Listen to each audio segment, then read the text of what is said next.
धोखा नहीं आ रहा है इधर से। आप सबको बताते हुए बहुत खुशी की बात है कि एमर्जिंग स्टार एकेडमी से आशीष पारदी 2022 का स्टूडेंट है। ये 2022 में भी इसका एसएससी जीडी का पेपर क्लियर हुआ था, लेकिन फाइनल लिस्ट में इसका नाम नहीं आ पाया।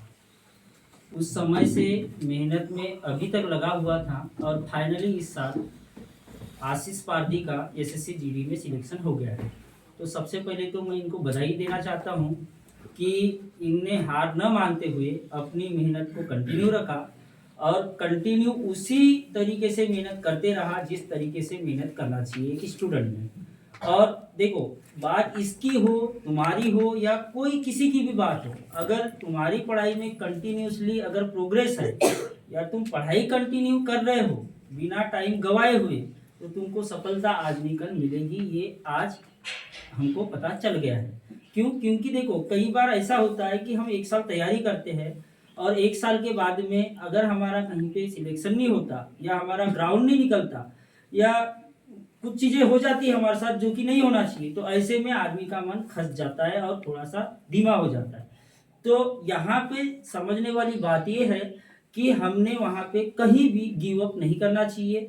उस चीज़ को सीखना चाहिए कि मैं इस चीज़ को कैसे इम्प्रूव करूँ और कैसे आगे बढ़ूँ। तो वही चीज़ का उदाहरण आज आशीष पारदी करके है नवरगांव का, ने ये प्रस्तुत किया है और इनके लिए मेरे तरफ से बहुत बहुत बधाई है कि ये अपना फ्यूचर ब्राइट करते हुए उस देश यानी हमारे देश की सीमा पर जाकर हमारे लिए लड़ने वाले हैं और हमारी रक्षा करने वाले हैं। तो यही चीज़ें मैं बोलना चाहता हूँ कि तुम लोगों को भी बोलना चाह रहा हूँ कि सामने में एसएससी जीडी की 2 महीने के बाद एग्जाम है और पुलिस भर्ती की भी 2-3 महीने के बाद बोल लो या फिर नोटिफिकेशन जब भी आ गया, जीआर तब भी आ गया, उसके 2 महीने के बाद बोलो एग्जाम होने वाली है। तो अभी भी तुम लोगों के पास में समय है। यदि तुम्हारे में इम्प्रूवमेंट नहीं है या मार्क्स कम मिल रहे हैं तो उसकी वजह ढूंढो कि मार्क्स क्यों कम मिल रहा है और किस तरीके से हमने पढ़ाई करना चाहिए ताकि हमारा सिलेक्शन होना चाहिए करके। तो ये सब सारी चीज़ें तुम लोगों ने सीखना चाहिए और तुमको आना भी चाहिए। देखो, कोई भी टीचर होता है वो सिर्फ गाइड कर सकता है, वो सिर्फ उंगली दिखा सकता है। तुमको उस उंगली के मार्ग पर चलना है या नहीं चलना है वो डिसीजन तुम्हारा होना चाहिए। अगर तुम डिसीजन बेस्ट तरीके से लेते हो तो तुमको सक्सेस जल्दी मिलेगा। अगर तुम डिसीजन लेंदी तरीके से लेते हो या फिर आलम टालम करके लेते हो तो तुमको सफलता धीमी गति से मिलेगी। तो डिपेंड तुम्हारे ऊपर करता है कि तुमको सफलता कैसी चाहिए, फास्ट चाहिए, जल्दी चाहिए या नहीं चाहिए, है कि नहीं। बहुत सारे लोगों का ऐसा है कि सर हम कर तो रहे हैं, कर, ये शब्द ना बहुत वाहियात शब्द बोला जाता है इसको कि सर हम कर रहे हैं। ये शब्द अगर जो बोलता है ना, पहली बात तो मेरे को अंदर से गुस्सा आ जाती है कि सर मैं करता तो हूँ, मैं पढ़ाई तो करता हूँ, मैं मैथ पढ़ रहा हूँ, मैं रीजनिंग पढ़ रहा हूँ, लेकिन मेरे को आ नहीं रहा है। लेकिन तुमने कभी ये नहीं सोचे कि क्यों नहीं आ रहा है।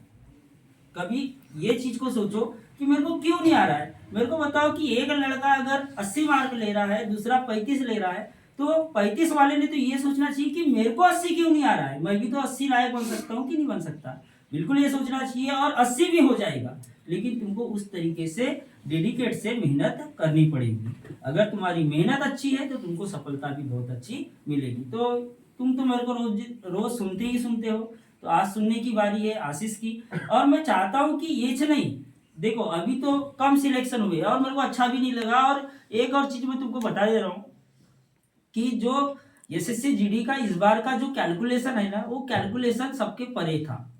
कैसे परे था उसका रीजन मैं बता रहा हूँ। इससे पहले जब इनने एग्जाम दिए थे 2022 में, है ना, 22 में, वहां का पेपर यानी कि उस समय का पेपर और अभी के पेपर में इनसे पूछूंगी कि क्या फर्क था।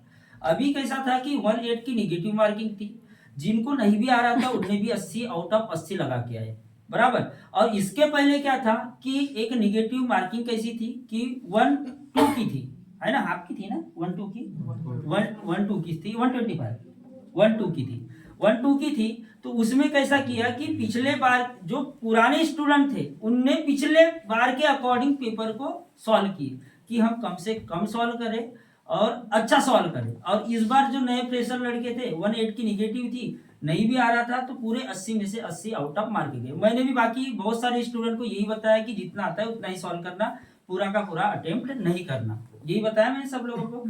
तो इस वजह से क्या हुआ कि जिनने आउट ऑफ मारे, अब देखो कि जैसे मान के चलो 40 क्वेश्चन गलत हो गए, तो 40 क्वेश्चन